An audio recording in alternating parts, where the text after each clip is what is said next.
We've had Tom Brady pacing back and forth on the sideline. Raiderettes practicing, you name it. Nick, we've just been saying it. Tonight feels different. Yeah, and the last time we saw the Raiders play at Allegiant Stadium, it was a loss to these same Los Angeles Chargers, capping off a season that was a house of horrors in this building. The Raiders only winning 2 home games all of last season. But as you said, the vibes are different. The Raiders are 1-0, and so many different Raiders making their home debut, like Geno Smith and, of course, head coach Pete Carroll. And if they win tonight, it'd be the first 2-0 start for the Raiders in 4 years. So we can't wait to preview it on our special here at 3:30. Pete Carroll's birthday as well. Yes, they are inside Allegiant. Guys, what's going on? Well, guys, as you can tell by the noises behind us, the lights are already on, and this place is booming because the Raiders are about to be live in front of the whole football world. We're facing off against their divisional rival on primetime against those LA Chargers, and winner takes sole possession of first place in the AFC West. And before is Pete Carroll's first game as Raiders head coach here in Allegiant. Yeah, that's right, Nick. And to your point, the energy, the smoke machines going, the halftime performers are practicing. It is just so much fun. The first of 3 primetime matchups for the Raiders this season. They obviously had one last year. That was a loss to the Falcons. But this time around, they're up in the ante on the primetime games, and we've been talking about it all season long up to this point. It feels different. Yeah, if you rewind further, the last time they played the Chargers on primetime at Allegiant was that 63-21 blowout win. That was in 2023. The silver and black play been falling to the Chargers in their season opener and their season finale last year and getting swept by their divisional rivals. Now it's a new team with new faces on the sideline. They're ready for prime time. Talked to the team about that today. Some of our guys, their little kids, were dreaming about playing on Monday night. So it is a big deal, and we have to handle it really well. If you look at our days in Seattle, we've done pretty well on Monday night, and expect to continue to find that consistency that you need. It's a really big deal to have this opportunity for us because we have a couple other primetime games coming up later on in the schedule, and I want our guys to really embrace those opportunities. Football's football, no matter where you play, no matter when you play. I take it personal, no matter where it is. It's just another game, and if you let those things affect you, then you're not in the right mind state. Getting to play in the NFL, just having fun out there, being with the guys. I mean, it was a great experience, and now it's on to the next one. It is just another game. It happens to be Monday Night Football. All eyes on us, so I'm excited for it. It's also Pete Carroll's birthday, and they'll be hoping to give him a gift of a win like they gave Pete Carroll the game ball last year as he earned 74 as the NFL's oldest head coach in history. That's right, Nick. In addition to Pete Carroll being here tonight, of course, Tom Brady is also in the building. He had a pretty big announcement earlier today right here at Allegiant Stadium. Take a listen to that. I've always admired the power of flag football, the fastest growing sport in the world, and how it connects fans of all ages. And I want to help continue the global movement and momentum that our game is having.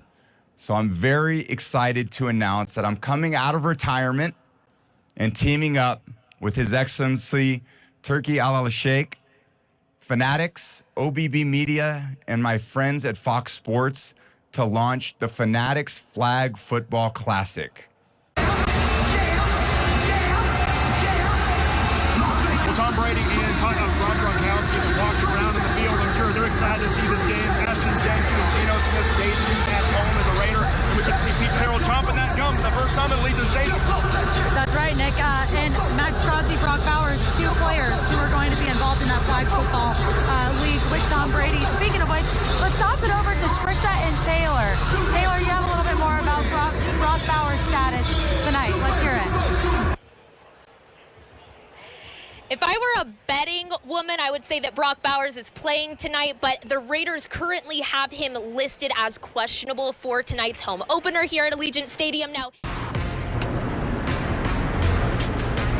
Welcome back to Allegiant Stadium, where in just about 3 hours from now, the Raiders will take on the LA Chargers in Las Vegas as home opener as the Silver and Black look to go 2-0 and take sole possession of first place in the AFC West in doing so. Definitely, Nick. And one player who's really standing out so far this season is a homegrown player, defensive tackle Jonah Laulu.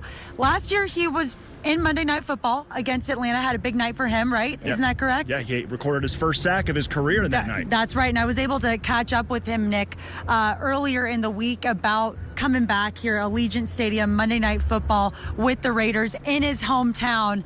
Has 14 family members here watching him, and it's just a dream come true. Take a listen to this. To be able to play for the NFL, in the NFL, I mean, yeah, that's literally, and then for the Raiders, dream come true, just because they came towards the end of my high school career, and I mean, they were building Allegiant still, and I mean, yeah, to tell myself that back then, that I'd be able to play home and be so close to my family and my friends, yeah, I wouldn't have believed it, because it's just something out like of a fairy tale. Like, not a lot of people get to play from the hometowns, and the fact that I get to do it is such a blessing. And I mean, it means so much to me to be able to represent this organization. Got a great organization, and I mean, I'm just grateful.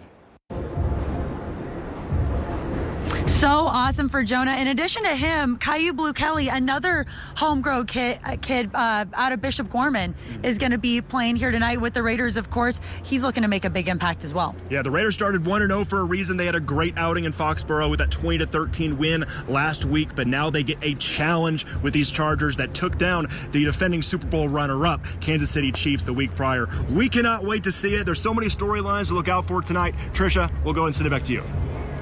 Friends back in 1995 has turned into over 50 chapters around the world, thousands and thousands of Black Hole members, a part of those chapters supporting the Silver and Black. I was able to catch up with the president of the Black Hole, Mark Jones, and he explained to me that he couldn't imagine life without the Black Hole. Listen to this.